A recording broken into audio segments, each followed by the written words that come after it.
लग्नानंतर होईलच प्रेम मालिकेच्या आजच्या भागामध्ये आपण पाहत आहोत, नंदिनीने आर्याला तिथून बाहेर काढलेलं असतं आणि बाहेर काढल्यानंतर तिला ती सर्व काही प्रश्न विचारायला लागलेली असते की ह्या ज्या गोळ्या आहेत त्या गोळ्या तुझ्या पर्समध्ये नेमक्या काय करत आहेत. तू आमच्याबरोबर खोटं बोलली आहेस. तू अजूनही त्याच दिशेला जात आहेस. अजूनही तुला तुझ्या बाळाची आणि नवऱ्याची आठवण येते आणि त्यामुळे तू ह्या गोळ्या घेतेस आणि ह्या गोळ्या लवकरच तुला ड्रग्सच्या आहारी घेऊन जातील असं नंदिनी बोलत असते. एवढी मोठी गोष्ट तू आम्हा सर्वांपासून का आणि कशामुळे लपवून ठेवलीस? तुझी हिंमत कशी झाली हे सगळं काही करण्याची, असं नंदिनी आता इथे विचारत असते. आणि तेव्हा मात्र आर्या अक्षरशः शांत बसलेली असते. तिला आता काही बोलता येत नसतं. मग आता आपण पाहतो हे सगळं काही इथे सुरू असताना इथे मात्र नंदिनी तिच्यावर रागराग करत असते, संताप करत असते. आणि तेव्हा मात्र इथे आता ती म्हणत असते, काही जरी झालं तरीसुद्धा इथे तू आमच्या बाळाला जन्म द्यायचा नाहीस. आम्ही ही प्रोसेस आत्ताच्या आत्ता इथे थांबवत आहोत. असं म्हटल्याबरोबर लगेचच आता इथे नंदिनी हे सगळं काही बोलून झाल्यानंतर आर्या म्हणत असते, अगं असं काय करतेस नंदिनी? जीवासुद्धा म्हणत असतो, नंदिनी एवढा मोठा निर्णय लगेचच नको घेऊस. तेव्हा नंदिनी म्हणत असते, का नको घेऊ एवढा मोठा निर्णय, सांगा ना. कारण हे सगळं ह्या पद्धतीने झालेलं आहे म्हटल्यावर आपल्याला ह्या सगळ्या गोष्टी अशाच तर कराव्या लागणार आहेत ना. आपण आपलं बाळ हिच्या पोटामध्ये नाही वाढवायला देऊ शकत. आणि तेवढ्यातच आता इथे आर्या म्हणत असते, हे बघ, हे सगळं काही बोलण्या अगोदर तू थोडासा विचार करायला हवा होतास की नेमकं तू त्या माझ्या ह्याच्यामध्ये तू गोळ्या आणि त्याचबरोबर हे सगळं तू कोणाचं आणि काय बघितलेस ह्या सगळ्या गोष्टींचा एकदा विचार करायला हवा होतास ना. मग आता ती पर्समधलं एक कागद काढते आणि तो कागद काढून लगेचच नंदिनीला दाखवत असते. आणि नंदिनीला तो कागद काढून दाखवल्यानंतर आता त्या कागदावर वेगळंच नाव असतं. म्हणजे एकंदरीत काय तर ज्या गोळ्या तिने दिलेल्या आहेत त्या वेगळ्याच व्यक्तीला आहेत आणि त्या गोळ्या इथेच विसरल्या आणि ह्या गोळ्या इथेच विसरल्यामुळे हे सगळं काही झालंय असं आता इथे तिचं म्हणणं असतं. तर आता एवढंच नाही तर जेव्हा नंदिनीला हे सगळं समजतं त्यावेळेला मात्र इथे आता नंदिनी म्हणत असते, हे तू खरं बोलतेस? तेव्हा आर्या म्हणत असते, ए बाई वेडी का? मी खोटं का आणि कशामुळे बोलणार आहे? मी अजिबात खोटं वगैरे काहीही बोलत नाही आहे. तुला काहीतरी चुकीचा गैरसमज झालेला आहे असं सुद्धा आता इथे ती बोलत असते. आणि त्याचबरोबर हे बघ, मलासुद्धा समजतं मी तुझ्या बाळाला जन्म देणार आहे आणि जर मी चुकीच्या गोष्टी आणि त्याचबरोबर चुकीच्या माणसांसोबत आणि चुकीच्या काही गोळ्या जर घेत असेल तर ते मी तुला सांगणार नाही असं कसं वाटू शकतं, असं सुद्धा आता इकडे ती बोललेली असते. तेव्हा नंदिनी आता इथे तिला स्वारी म्हणत असते, मला माफ कर. खरं तर ह्या सगळ्या गोष्टींचा एकदा मी व्यवस्थित विचार करायला हवा होता, पण मी तसा अजिबात विचार केला नाही. मला खरंच माफ कर. तेव्हा जीवासुद्धा म्हणत असतो, खरं तर नंदिनीच्या वतीने मी स्वारी म्हणतो तुला. आणि त्याचं काय आहे ना, हे बघ, एवढी मोठी जबाबदारी आपण द्यायला लागलोत ना, त्यामुळे ह्या सगळ्या गोष्टींचा विचार करावा लागला आणि म्हणून कदाचित अशा पद्धतीने आम्ही बोललो असतो. तेव्हा नंदिनी म्हणत असते, खरंच आर्या मला माफ कर. तेव्हा आर्या म्हणत असते, इट्स ओके, मला त्याचं एवढं काही वाटलेलं नाही आहे. प्लीज एवढं मनावर नको घेऊस. आता आपण इथे बाळा ही सगळी प्रोसेस करून घेऊया का? नाहीतर उगाचच डॉक्टर त्यांच्या घरी निघून जातील. नंदिनी म्हणत असते, हो हो चालेल ना. असं म्हणून आता चल मी तुला सोडायला येते. तेव्हा आर्य म्हणत असते, नाही नको, मी जीवाला घेऊन जाते, तू आराम कर. असं म्हणून लगेचच ती जीवाबरोबर तिथून निघून जात असते. आता जाताना मात्र इथे आर्या ही जीवाबरोबर बोलत असते आणि तेच नंदिनी पाहते. तिला तेव्हा कसं तरी वाटत असतं की ही जीवाबरोबर अशा पद्धतीने बोलते आणि त्याचबरोबर पुढे जाऊन काय होणार आहे ह्या सगळ्या गोष्टींचा आता इथे तिच्या मनामध्ये सुद्धा विचार आलेला असतो. दुसरीकडे देशमुखांच्या घरामध्ये त्या वॉयलेटचा राडा सुरू असतो. पार्थ आता विजयला म्हणत असतो, काय रे विचार, सांग हे वॉयलेट नेमकं कशाचं आहे, कोणतं आहे? जर जोपर्यंत तू मला हे सांगत नाहीस ना तोपर्यंत काही जरी झालं ना तरी मी शांत बसणार नाही. मला समजायलाच हवं की वॉयलेट नेमकं काय आहे, कशाचं आहे. आणि जोपर्यंत ह्या वॉयलेटमध्ये तू काय लपवत होतास हे समजत नाही तोपर्यंत मी इथे शांत बसणार नाही. असं सुद्धा आता इथे तो बोलत असतो. तेव्हा मात्र इथे आता वसू म्हणत असते, ए काय चाललंय, ए वॉयलेट दे इकडं. आणि तेव्हा काय आहे त्या वॉयलेटमध्ये, तेव्हा इथे आशा म्हणत असते त्या वॉयलेटमध्ये ना एका बाईचा फोटो आहे. मग आता वसूला राग येतो. वसू म्हणत असते, हो का, म्हणजे हे वॉयलेट तूच सगळ्यांसमोर आणलंस आणि त्याचबरोबर माझ्या जावयाचं वॉयलेट तूच इथे अडगळीच्या खोलीमध्ये ठेवलंस, बरोबर की नाही. असं म्हणल्याबरोबर आता इथे वसू आशाच्या कानाखाली मारत असते. जेव्हा वसू आशाच्या कानाखाली मारते तेव्हा मात्र मानिनी वसूवर आवाज चढवते आणि म्हणत असते, वसूताई काय करताय हे तुम्ही, तुमची हिंमत कशी झाली तिच्यावर हात उचलण्याची. तेव्हा वसू म्हणत असते, ती घरच्या जावयावर नाही ते आरोप करते आणि नाही ते आरोप करून सुद्धा तुम्ही अशा पद्धतीने तिला इथे पाठीशी घालताय, हे किती योग्य आहे, कळते का तुला. मग आता इथे वसू म्हणत असते, माझ्या जावयाच्या बाबतीत कोणी काही बोललेलं मला चालणार नाहीये.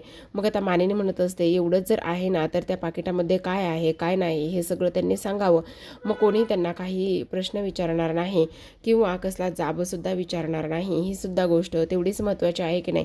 चला ते पाकिट दे म्हणून सगळेजण झटापट करत असतात, पण वसूच्या हातामध्ये ते पाकिट असतं आणि वसूच्या हातामध्ये पाकिट असताना मात्र ते कोणीही काढून घेण्याच्या ह्याच्यामध्ये नसतं. आता इकडे लगेचच पार्थ आणि विक्रमसुद्धा म्हणत असतात, सांग त्याच्यामध्ये काय आहे, कोणाचा फोटो आहे सांग.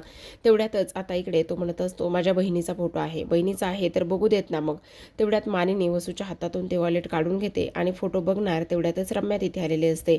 रम्या आल्याबरोबर लगेचच थांबा म्हणत असते आणि मानिनीच्या हातातून ते वॉलेट ती पटकन काढून घेते. आता मानिनीच्या हातातून ते वॉलेट काढून घेतल्याबरोबर सगळेजण रम्याकडे पाहतात आणि लगेचच आता इथे मानिनी म्हणत असते, रम्या. तेव्हा रम्या म्हणत असते, हो मीच. तुमची इथे हिंमत कशी झाली माझ्या नवऱ्याच्या पर्सनल स्पेसमध्ये शिरण्याची आणि अशा पद्धतीने वागण्याची, तुम्ही समजता कोण स्वतःला, असं सुद्धा आता इथे ती बोलत असते.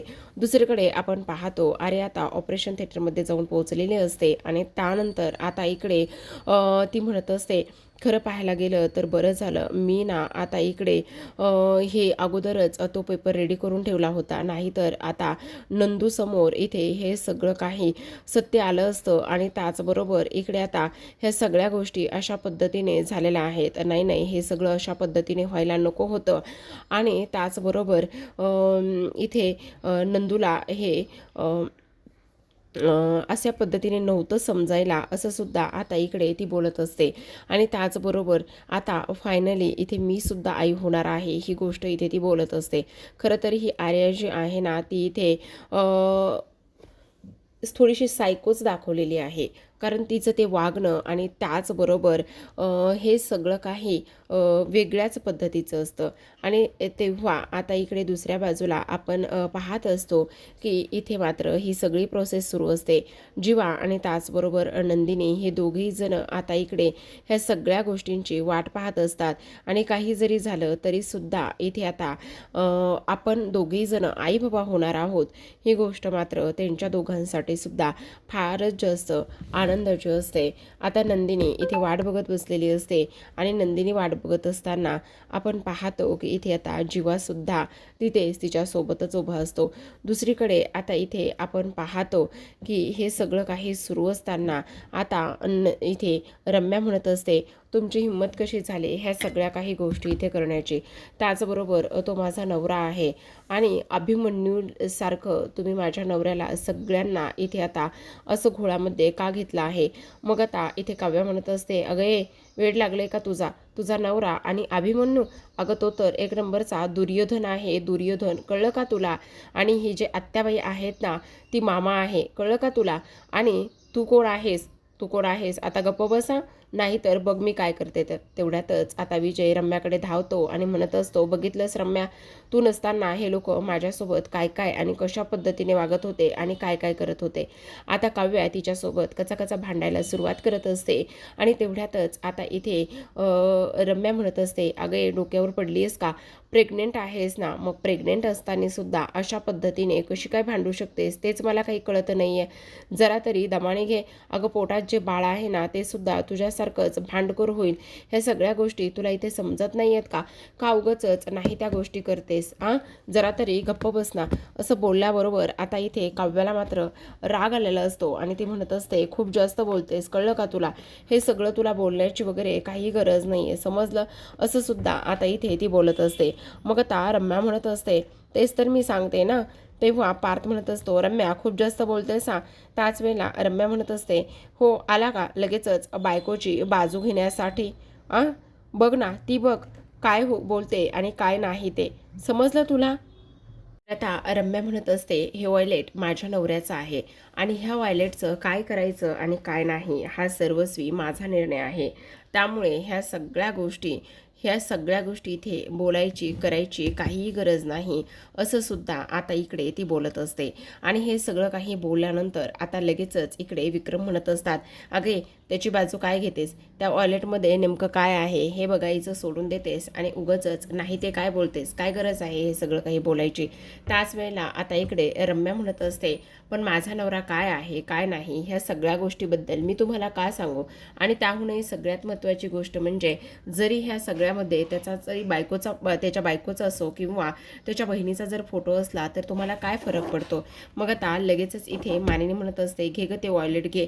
रम्याच्या हातून वॉयलेट घेत असताना काव्या झटापट करत असते, पण आता दोघींमध्ये ते जे काही वॉयलेट आहे ना ते वॉयलेट मात्र त्या तिथे असलेल्या पाण्याच्या बादलीमध्ये पडतं आणि पाण्याच्या बादलीमध्ये ते वॉयलेट पडल्याबरोबर विक्रम बघून घेतात. तर विक्रम बघितल्यानंतर तो जो काही फोटो असतो एका मुलीचा, तो फोटो मात्र पूर्णतः भिजलेला असतो आणि तो फोटो पूर्णतः भिजल्यानंतर आता इथे हा जो काही विजय आहे तो विजय म्हणत असतो, बघितलं झालं का आता तुमचं समाधान? कारण माझ्या बहिणीची एक शेवटची आठवण माझ्यासोबत होती आणि शेवटची आठवण माझ्यासोबत असल्यामुळे तुम्ही ती सुद्धा आठवण आता इकडे गायब केली आहे. का का असं वागलात तुम्ही? आता तुमचं समाधान झालेलं असेल ना? मग आता लगेचच वसू म्हणत असते, बघितलं बिचारा माझा जावाई, आणखी किती आणि कशा पद्धतीने तुम्ही त्याच्यासोबत वागणार आहात ना तेच मला काही कळत नाही. का असं करताय तुम्ही? झालं तुमचं सर्वांचं समाधान? आता इकडे विजय मात्र स्वतःच्या नाकावरून हात फिरवत असतो आणि म्हणत असतो, फायनली तो फोटो तर गेला, पण जाऊ दे, पण आता इकडे माझं सत्य ह्या लोकांसमोर आलं नाही, ही सुद्धा मात्र तेवढीच जास्त महत्त्वाची गोष्ट आहे, असं सुद्धा आता इकडे ते लोक बोलत असतात. सोबतच एवढंच नाही प्रेक्षकांनो, तर आता इथे मात्र वसू म्हणत असते, बघितलंस का रम्या कसं होतंय काय होतंय ते? त्यानंतर सगळेजण आपापल्या खोल्यांकडे निघून जात असतात. वसू आणि त्याचबरोबर ही जी काही रम्या आहे ना त्या दोघीजणी सुद्धा आता तिथून निघून जातात. आता ह्या दोघींचा सुद्धा इथे घरातला सीन म्हणजे त्यांच्या खोलीतला सीन बराच दाखवलाय बरं का, कारण रम्या एवढे दिवस नव्हती आणि रम्या एवढे दिवस नसल्या कारणाने आता इथे घरामध्ये काय काय झाले काय काय नाही ह्या सगळ्या गोष्टींचे अपडेट्स आता इकडे तिला पाहिजे असते आणि तेच इथे सर्व काही सुरू असतं. पण इथे आता वसू मात्र आशाला सुनावत असते. ती म्हणत असते, हे सगळं काही तुझ्यामुळे झालेलं आहे, ह्या सगळ्या गोष्टीला फक्त आणि फक्त इथे तू जबाबदार आहेस, हे मी तुला कधीच सोडणार नाही किंवा मी तुला कधीच माफ करणार नाही, असं सुद्धा आता इकडे ती लोक बोलत असतात. आता हे सगळं काही बोलणं सुरू असताना दुसरीकडे ही सगळी प्रोसेस झालेली असते आणि सगळी प्रोसेस झाल्यानंतर आता लगेचच जीवा म्हणत असतो, मी काय म्हणतो, आता तुला आतून असं काही वेगळं वगैरे फील होते का? म्हणजे तुला काही वेगळं जाणवतंय का? म्हणजे काही हालचाल वगैरे? तेव्हा लगेच आता इकडे आर्या म्हणत असते, अरे वेडा आहेस का? आत्ताच कसं जाणवेल? आणि खरंच सो गुड, तू किती गोड आहेस ना रे, म्हणजे तू हे सगळं काही कशा पद्धतीने करतोयस बोलतोयस वगैरे. तेव्हा नंदिनी म्हणत असते, जरा जरा तरी दमानं घ्या. मग आता आर्या इथे जीवाबरोबर नंदिनीबरोबर फोटो काढत असते आणि म्हणत असते, बाळाचा बाबा खूप सो क्यूट दिसतोय. मग आता इथे लगेचच नंदिनी म्हणत असते, हो बाळाची आई सुद्धा खूप क्यूट दिसते. मग आता इकडे जीवा म्हणत असतो, बाळाचा बाबा माझं बाळ. तेवढ्यातच आता नंदिनी म्हणत असते, फक्त तुमचं बाळ नाही आपलं बाळ, माझं बाळ. मग आता लगेचच आर्या स्वतःच्या पोटावरून हात फिरवत असते आणि लगेचच म्हणत असते, माझं बाळ. म्हणजे आर्याचे हे जे काही मनसुबे आहेत ना ते मात्र प्रचंड वेगळे दाखवलेले आहेत बरं का, कारण इथे आता तिचं वागणं आणि बोलणं ह्या सगळ्या गोष्टी तुर्तास तरी बदललेल्या असतात. इकडे आता हा जो काही जीवा आहे तो म्हणत असतो, हो आपल्या दोघांचं सुद्धा बाळ, असं म्हणून आता आर्या मात्र त्या पोटावरून पुन्हा पुन्हा हात फिरवत असते आणि म्हणत असते, हे बाळ माझं आहे. इकडे आता वसू म्हणत असते, तुला सांगू का, काव्याने ना त्या दिव्या नावाच्या मुलीला इथे किचनमध्ये जुंपलं आणि किचनमध्ये जुंपल्यानंतर ती दिव्यासुद्धा गायब आणि त्यानंतर तिचं सगळंच गायब झालं. तेव्हापासून मात्र त्या दिव्याने ना घरामध्ये पाऊल ठेवलाय नाही ऑफिसमध्ये पाऊल ठेवलाय. ते दिव्या नावाचं वादळच इथे गायब झालेलं आहे. पण तुला सांगू का, खूप काही गोष्टी घडल्यात ग. ह्या घरामध्ये बरंच काय काय घडलंय, तू असती ना रम्या तर अजूनच मजा आली असती. तेव्हा आता इकडे रम्या म्हणत असते, हो खरंच ना, मी ह्या सगळ्या गोष्टी फार जास्त मिस केल्या, मी इथे असायला पाहिजे होतं का, असं सुद्धा आता इकडे ती बोलत असते. आणि हे सगळं काही बोलल्यानंतर आता मात्र इकडे ही जी रम्या आहे ना ती म्हणत असते, पण मला एक गोष्ट समजत नाही, एवढं सगळं काही झालंय. मग आता वसू म्हणत असते, तुला सांगू एवढंच नाही तर आणखी बऱ्याच काही गोष्टी आहेत. अगं तुला सांगते, हे बघ इथे ना ह्या चौघांचं सुद्धा काहीतरी चाललेलंच असतं बघ. म्हणजे कोणी कोणाला काय चाललंय ना ते मात्र अजिबात कळू देत नाही. तुला सांगते, अगं त्या दिवशी तर ती काव्या आणि त्याचबरोबर पार्थ हे दोघी जण बाहेर चालले होते आणि त्या पार्थने ना इथे त्या काव्यासाठी एवढा मोठा खाऊ घेऊन चालले होते. मी सहज विचारलं, पण तुला सांगू सांगायला म्हणून काही तयार नाहीत. आता क्लासला चाललेत म्हटल्यावर मला सांग, क्लासला एवढ्या सगळ्या गोष्टी कोण घेऊन जातं बरं सोबत, असं म्हटल्याबरोबर लगेचच आता इथे रम्या म्हणत असते, हो का, पण काही तू बोलली नाही, काही विचारलं नाही का. अगं विचारलं, सगळं काही केलं, पण तुला सांगते ना काही म्हणून त्यांनी नीट सांगितलं नाही. आणि तुला सांगते, ह्या जीवा आणि नंदिनीचं, त्याचबरोबर ती एक मुलगी आलेली आहे आर्या, कोणत्या नंदिनीची बहीण का कोणतरी आहे, आणि तिच्यासोबत सुद्धा ह्या सगळ्यांचं तिघांचं सुद्धा काहीतरी खुसूर चाललेलंच असतं, पण कळतच नाही आहे काय चाललंय म्हणून. मग आता रम्या म्हणत असते, तू अजिबात काळजी करू नकोस, आता मी आलेले आहे ना, आणि मी आलेले असल्यामुळे काळजी करण्याची वगैरे अजिबात गरज नाही, असं सुद्धा आता इकडे ती बोलत असते. आता हे सगळं काही बोलल्यानंतर लगेचच इकडे वसू म्हणत असते, हो बाई रम्या, खरं सांगू का, तुला खूप मिस केलं बरं का गो बाई, कारण आता इकडे तुला तुझी पण आणि पायाची सुद्धा काळजी घेतली पाहिजे बरं का. दुसरीकडे आपण पाहतो ही सगळी प्रोसेस पूर्ण झालेली असते आणि जीवा मात्र इथे आता त्यांच्याच घरामध्ये असलेल्या त्या गणपती बाप्पाच्या मूर्तीसमोर उभा असतो आणि प्रार्थना करत असतो आणि म्हणत असतो, खरं सांगू का गणपती बाप्पा, आज ना फार आनंदाचा दिवस आहे माझ्यासाठी, कारण आज ना इथे फायनली मी बाबा होणार आहे आणि आज एवढा आनंदाचा दिवस आहे की काही विचारूच नको. आज फायनली आमचं बाळ जे आहे ना ते ह्या जगामध्ये येणार आहे, असं सुद्धा आता इकडे पार्थ म्हणत असतो. आणि त्याचबरोबर मी आणि त्याचबरोबर नंदिनी, आम्ही दोघी जण आनंदात आहोत आणि आम्ही आईबाबा होणार आहोत. आज एवढा आनंद होतोय की काही विचारूच नको. आणि असं म्हटल्याबरोबर हे सगळं आणि फक्त क्रेडिट हे आर्यामुळे होते, आर्यामुळे ह्या सगळ्या गोष्टी आमच्या आयुष्यात आलेल्या आहेत. आर्या, खरंच तुला मनापासून थँक्यू, असं बोलत असताना तिथे आता पार्थ आलेला असतो आणि पार्थ आल्याबरोबर जीवाच्या खांद्यावर हात ठेवतो. आता जीवाच्या खांद्यावर हात ठेवल्याबरोबर लगेचच इकडे जीवाला खूप मोठं टेन्शन येतं की नेमकं कोण असेल काय असेल म्हणून. आणि तेव्हा लगेच आता इकडे जीवा पार्थकडे पाहतो. तर आता प्रेक्षकांनो, आजच्या भागामध्ये एवढंच. उद्याचा भाग फार इंटरेस्टिंग आहे. उद्याच्या भागामध्ये आपल्याला असं पाहायला मिळतंय की आता इथे हा जो काही जीवा आहे तो पार्थला म्हणत असतो, अरे बडे भैया, आपण दोघेही जण फायनली बाबा होणार आहोत, असं इकडे तो बोलत असतो. आणि तेव्हा मात्र पार्थला कळत नाही की मी आणि हा बाबा तर कधीच होणार आहोत, जवळपास 3 महिने उलटून गेले आणि ह्याला आत्ता ह्या वेळेला एवढा आनंद का होतोय, नेमकं हे सगळं काही काय चाललंय, असा पार्थ आता विचार करत असतो. आणि तेव्हा मात्र जीवाने हे सगळं काही बोलून बहुतेक मातीच खाल्लेले आहे.